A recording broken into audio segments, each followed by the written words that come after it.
welcome back to Greywing. We've announced the rollout of a new feature that we call hotels and wages, and I'm going to show you exactly how to access those two functions.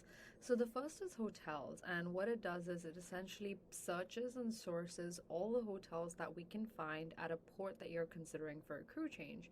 This is because often you'd want to perhaps house someone in a hotel if they have a very long layover, or if they're leaving a day late, say as an off-signer, then you'd need to house them in a hotel. So we add this to the cost of a crew change. You just go on the search wizard, type hotels, and type the port that you're considering. So in this case, let's say I'm considering Singapore.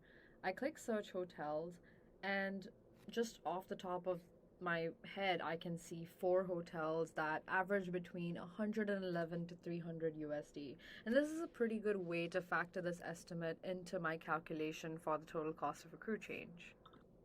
The second thing that we do is that we also factor in the cost of a crew's wages into the crew change. Let's say that we're considering 2 ports for this crew change, in this case Sharjah and Fujairah.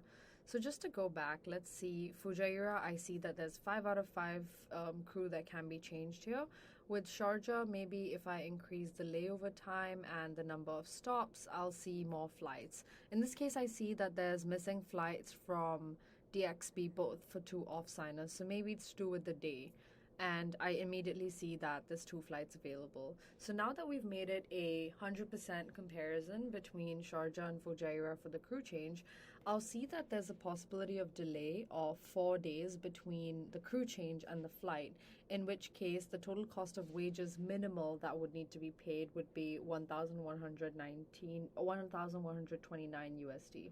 So this is just one of the ways in which we estimate exactly what the total cost of your crew change would be, and we give this to you in the form of a report at the end so that you don't confuse the actual payments with what we're estimating the total cost to be. In this case, we can feed this in either via your standby data or your real wage data, whatever you're comfortable sharing with.